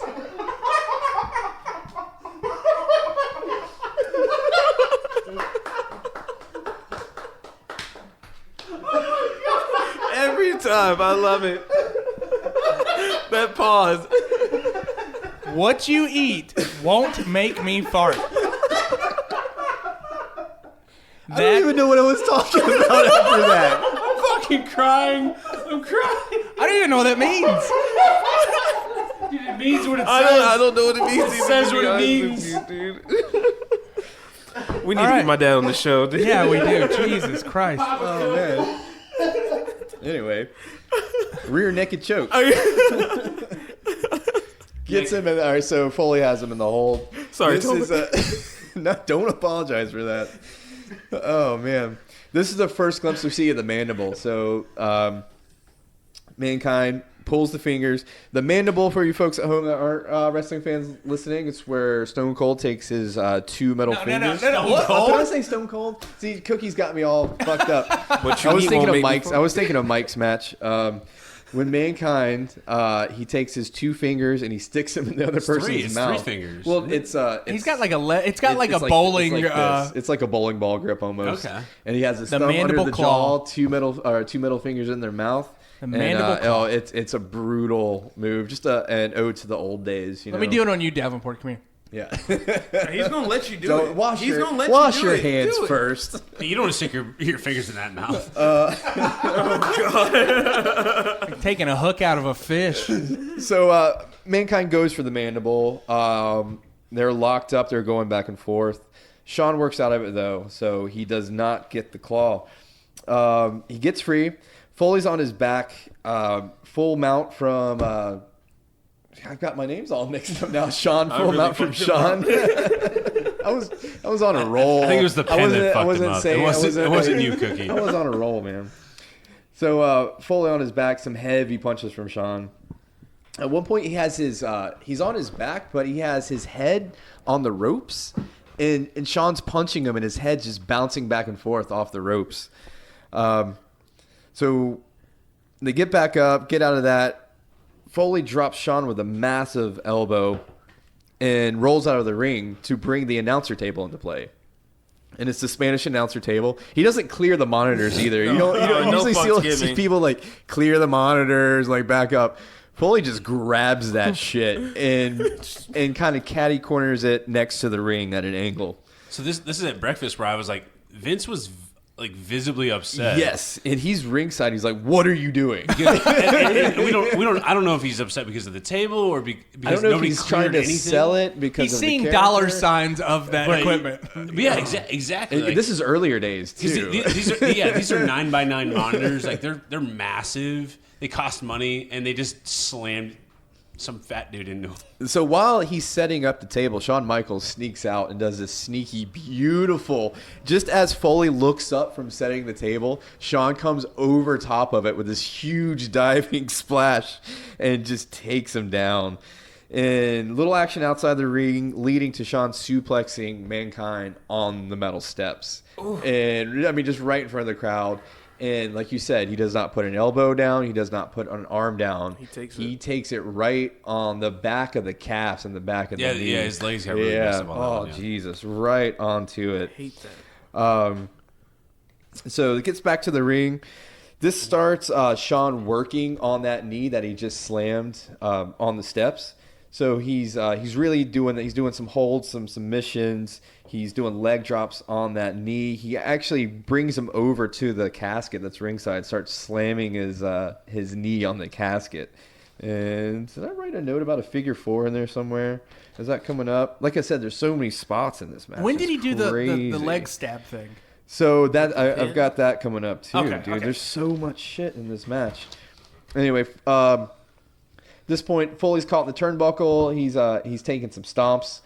The ref gets onto him. What do you Davenport quiet down over there. At this quiet point. down. This is the Davenport influence.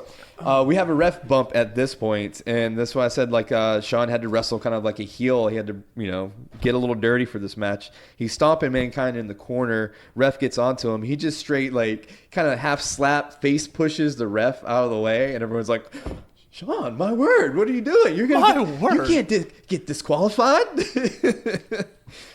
Slaps the ref. Foley gets out of the ring, a little back and forth. This is the point. He does a sweet twisting leg takedown. Foley goes to kick him. Shawn has his heel, and he does this like front flip twist leg sweep. Dragon screw leg whip. Okay. Cool. There it looks is. badass, dude. Yeah, it does. And no matter how seasoned you are, it looks like it fucking hurts, man. Jesus. And they pull it off beautifully. At this point, he goes into the figure 4. And it's awesome. Center of the ring figure 4, going at it, man. Crowd goes wild for this. Little back and forth, just kind of tugging on each other. Foley breaks out of it.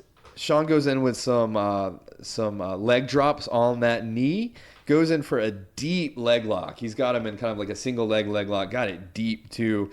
Paul Bear's on the side of the ring with the urn at this point, going, "Oh, come on, you're gonna be the champion." At this point, Mankind gets the ropes, breaks the hold.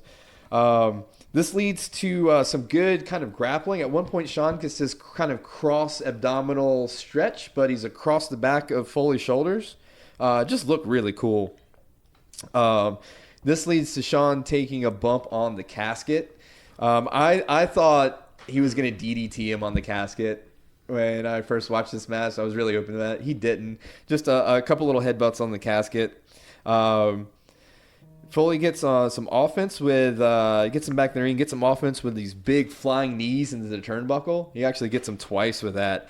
He goes down, bites his fucking head. Just like our old boy Terry would do. John Moxley. Yeah, apparently. Starts biting his head. This slows down the match a little bit with some back and forth. You know, they catch their breath. Picks back up with a huge German suplex from Shawn. Just slams the hell out of Foley. Foley counters, goes back with a whip out of the corner, whips Shawn into the corner turnbuckle. He goes shoulder first, but when he does, he flips back up so where he's sitting on the top turnbuckle. And then falls back down, and he's doing a Terry Funk-esque hang off the corner turnbuckle. The Tree of Woe. Yes. And Foley dropped some huge elbows on his chin there to sell that. It was great. So he breaks out of that. They sell that a little bit. Some more back and forth. A big kick from Foley sending Shawn over the top rope. He connects him right in the jaw. Sends him flipping over the top rope. Back to some more back and forth outside of the ring. They end up on the curtain. Teasing the suplex. Am I going over? Or are you going over? They tease that. Mankind ends up going through the ropes back in the ring. Big power slam, just a big scoop power slam from Shawn, leading to the first 2 count. Then this leads to the classic hangman spot, which Foley actually pulls off, but. This is how I actually lost his ear, and for the people that don't know what a hangman spot is, this is where Foley whips. He flips over the top rope, but when he does, his head, his neck gets intertwined between the top rope and the bottom, the middle rope, and the second rope, and they twist together. He does it flawlessly. Like yes. at first, I didn't realize it was so fast. I didn't realize he did it, and then. He's in the hangman spot. I'm like, oh shit, this is how he lost his ear. Yeah, so when he goes over, he kind of grabs the second rope to bring it over top, and it twists. So his neck is in between the 2 ropes, and he's literally hanging with his feet dangling off the curtain. And if you ever read his book or look up interviews, one time he did it, the ropes were too tight, and he had to, he almost literally hung himself and detached his ear completely, getting out of it. This one he pulls off flawlessly. Yeah, thank God. That's when I had a heart attack. Shawn goes on the attack. The refs are freaking out. They're like, holy shit, you know. Mankind actually deploys the mandible claw on Shawn while he's in the hangman. I know, it was awesome. It was such a great shot. It was such a great move. He gets out of that, gets back in the ring, and then flips Shawn over. He whips Shawn off the ropes, flips him over the top, end over end. And I see Foley whip off the ropes. You think he's going to do a little dive off the top, but he slips through the middle, little elbow drop off the curtain. Then he pile drives him. Oh, in unison, huh? Time that one. And he does the most beautiful pile driver. It's classic. The way he pulls it, the way he just does his moves, it's awesome. He kind of grabs his trunks, and it just looks so dirty and sketchy, but it pulls. It does. You know what I mean? It looks. I know what you mean. It looks rough, but it looks so good. I was kind of rushing near my notes here. I wrote chairs! Exclamation point. Now is when you start rushing. So at one point, Cherry, I almost said Terry, because he throws some chairs like Terry Funk. Mankind grabs Funk, I love that. Cherry Funk. Anyway, Mankind throws a bunch of chairs in the ring, and what are you laughing at? Just laughing at you, All man. right, cool. A bunch of chairs in the ring. The ref is yelling at him, scooting him out of the way, and they get back at it. The mandible is deployed on Shawn Michaels. And we think this is over. Shawn reverses it, gets some offense, goes for the pin. We think Shawn's going to win. At this point, Vader comes out of nowhere, stomping into the ring. At this point is when I knew Tolbert was going to get a huge Yeah, raging. I was like, holy shit, Vader! They don't explain why he comes out, though. Well, see, I love Vader. Is it like Leatherface versus Leatherface? I love Vader. With guys? But this was an awesome match that ended in a DQ. Yeah. And once I saw Vader come in, I knew it was going to be a DQ. But there was some awesome in-ring action, some clotheslines, some heavy spots from Vader, some back and forth from everybody. There was big spots after DQ, though, which was really cool. Yeah. And at one point, Mankind starts mandibling. I was trying to mandibling. That's a new word. Everybody. Yeah, he's just like, you get these fingers and you get these fingers. And then we're like, what's going on? You know, a lot of action in the ring. Google, what is the plural for mandible? All right, keep talking. Mandibly. So, this casket's been sitting there the whole time. Yes. And the lid flies open, and it's the Undertaker. How the fuck did he? Crowd do goes that? wild. Yeah, Crowd yeah. goes nuts. You're watching this entire match, and all of a sudden Vader and Undertaker Are in the ring. And I at this point I knew Tolbert is just Crying. giddy. Yeah, with I was like, excitement. yeah. The bell's ringing the whole time. Yeah, You're you're just like ringing the shit out of the bell. You're like, stop. They're not going to stop. Is that bell going to stop Vader? It's not. Ends with Shawn retaining the title, DQ. And I'm sure this leads to a further brawl between Taker and Mankind. Yeah. Shawn It Michaels kind of and led Vader, back I guess. into a Undertaker and Shawn Michaels thing. One With of the- that being said, 30. Oh, I'm sorry, Cookie. I was just gonna say one of the coolest spots I thought was like the sweet chin music that he did, where he stepped on. How did I forget? All right, From wait. chair to chair. Sorry, folks. I left that out. There is a sweet chin music. After Foley throws all those chairs in the ring, he picks one up to bring it into play. He goes to the top rope. You're thinking he's going to do a little kind of chair slam off the top rope. Shawn counters with the sweet chin music through the chair to Foley's No, head. but he goes. That's how he gets the pin. But it's a Yes. run, To get, yes. It's a running start. Yes. He jumps Sorry. onto a chair and then goes into the Yes, switch. that red chair. Sorry, It's the I lost announcer's myself. chair. It's at got the like a end. little bit of foam padding. Yeah. and it's a thicker chair. But yeah, it goes chair Thank you for that, Mike. to chair. Thank One you, of the Mike. coolest spots. Yeah, Okay. because I completely admitted that. That's how the fucking No, match you ends. told us everything else though. Everything else. All right, so that here pen, it is. Tolbert. One Hit week the it's pin. not enough. Next week it's too Oh, much. it is never. I'm It just is kidding. never not enough. This match was badass. Like the only people that listen to this are our friends, and they just want to hear us ramble. Oh, all right, Tolbert. Pretty much our purpose Wait. is to get Davenport back and forth to Fayetteville, entertained. Davenport, are you still going to listen to this episode? Absolutely. Or you still are going to listen? Okay, thank God, because that is one of our viewers that are. Hey, what's our viewership up to? I'm not gonna. I haven't looked this week. All 26. Yeah, 30, maybe 40. Four of them are us. Actually, we had a pretty good week, I think, with the latest episode. Anyways, Tolbert, HIGHKu. HIGHKu. This is a pretty metal match. I wrote a metal HIGHKu about this match. Exhale. Tolbert brings the urn, doom of the mandible lurks, table spots and chairs, table spots and chairs. Table spots and chairs. You can't repeat that last line. Well, Can it's you a- tell us in non-Cookie Monster metal? The medalist of all the Sesame Street characters. It works. I counted. Table spots and chairs. Okay. Okay, that works. All right, so tell I'm it the to us master normally. You did Of it the twice. HIGHKu. Come on. Just read it Count my normally. syllables. Yeah, read it normally. Paul Bear brings Oh the my urn. God! Shit. I couldn't resist. I couldn't resist. Paul Bear brings the urn, doom of the mandible lurks, table spots and chairs. I like that. I like that one. That one's like actually. that. That's solid. That's the most inclusive, comprehensive, I think, besides Damn It, Terry Y. You know, years from now, like when the alien civilization has taken over Earth and they're teaching their kids about haikus, they're gonna be like talking about like famous like Asian like haiku writers and stuff, and they're gonna be like, and then there was this very special one. His name was Christopher Tolbert, and he wrote all about professional wrestling haikus. So here is the last. This portion I might edit out. We Don't will. edit this No, part we out. can't I edit want to this hear out. Davenport speak. What's the total tally at this point? We're at 2 hours. No. I'm talking about you've been counting Well, the that's beers. before. We were at 25 2 minutes ago. 25 beers. We've got one unopened one left. All right, so Davenport. Talk into the mic.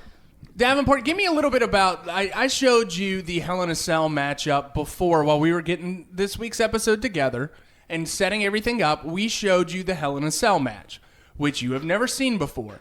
Talk to me about what you saw. You don't have to give me everything because I know you can. This is a drunk. This is a drunk Davenport. Wait, what match is this? This is Undertaker, Mankind, Hell in a Cell. The Hell in a Cell. the Hell in a Cell. The Hell in a Cell. Yeah, so I've heard y'all talk about it before a couple times, and I never really realized how intense it was. So obviously Mankind walks out first, climbs up on the cell, and I've heard you talk about like the chair being up on top of the cell and stuff. So I've never really like obviously watched it. So Mankind walks up top, Undertaker starts coming up, and like immediately Mankind starts like just punching and elbowing or whatever. Right. Undertaker. And I must have said "oh shit" like 40 times, either out loud or in my head.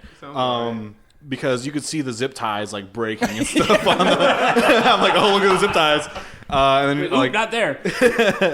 So and y'all breaking it down and watching with me, you're like, yeah, he actually was unconscious, like literally unconscious at this point. And Terry Funk, right, was trying to stall time. So yeah, like. Now, what did you think when he got thrown off of the cage? Right. What did you think when you saw him go off that cage and hit that table? Yeah. That was the first oh shit moment. I was like, oh shit, like you can't fake and that. You're an EMT. Yeah. You're a first responder. Allegedly. Not today. When he's sober. When he's on duty. When I'm being paid, yeah. Did you see it coming? Did you? I've heard y'all talk about it. Yeah, we were kind of telling him about it. Yeah, I've heard y'all talk about it. So like, I knew someone was getting thrown. Actually, I don't know if I knew someone was getting thrown off the cage. I knew they went through the top of the cage onto the mat. Yeah. He's like, "Is this when he goes through it?" And we're like, "No." So he gets thrown off. Yeah. And what did you think about a guy being able to get back up after that? Yeah. So like, I was like, wow, that's pretty incredible. Like, obviously, he was down for a couple minutes. But yeah, I was like, I'm not getting up after that. Like I'm going to the house. Going home, guys. He's gonna crush some lattes.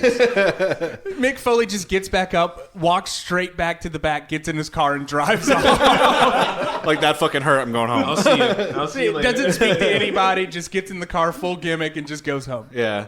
So and then after they come through the chain link of the cell, Mankind goes up under the ring and grabs the sleep or the pillow, and I'm like, what's he got, like a bag of rocks? Yeah. And turns out he has fucking thumbtacks. And I'm like, no fucking way. And I was expecting Undertaker to lose. Like, I was like, oh, Undertaker's gonna get pinned on the thumbtacks, and and Mankind gets thrown into him 3 or 4 times, and then wallows at him for a little bit. Yeah, he just rolls around in him.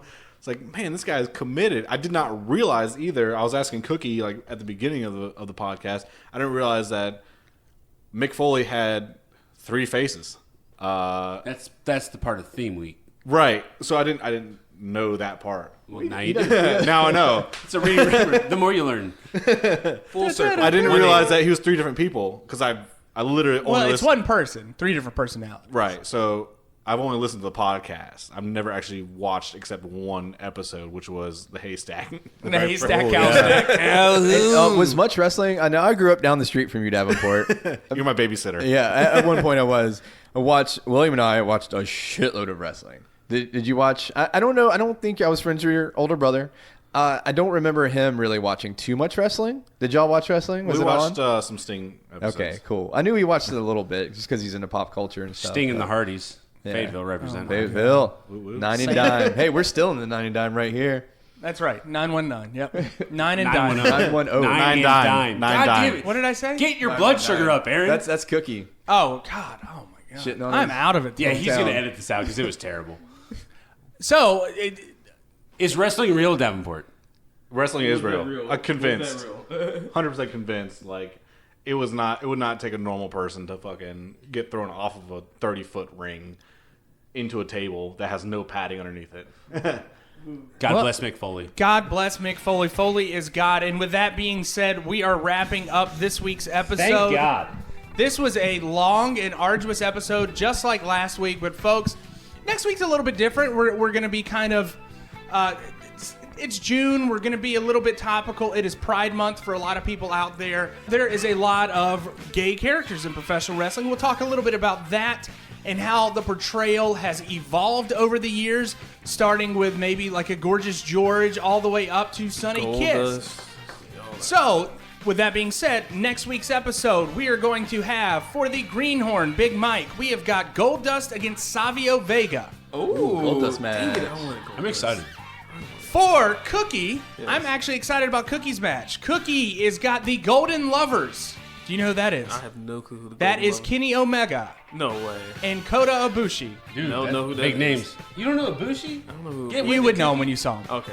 And they are going against Tomohiro Ishii and Will Ospreay. So it's a fun tag team matchup, and it's a newer Golden style, Lovers. the Golden Lovers. And then finally, for the high spot, we have got an Adrian Street match against Dave Barry. So you actually have a British match next week. Boy, you want to have a street fight? It is right. Was that British? Palmer is going to be That so was like upset Australian. with you. He's so upset. Did I mention? You said oi. Did I mention Mankind putting Shawn Michaels through the announcer table? All right, you so did not. You did that not. is You the did not end mention of that. this He week's did not episode. mention that. But he did go through that announcer. table. Off the second turnbuckle. Off the second turnbuckle. Outside the ring. We're going back to the high We spot. had a conversation about that. Sorry, man. So Adrian Street, the guy You that fucked up. Tolbert will be You seeing. fucked up. Oh my God, fucked up. You fucked up. my landlord hates me.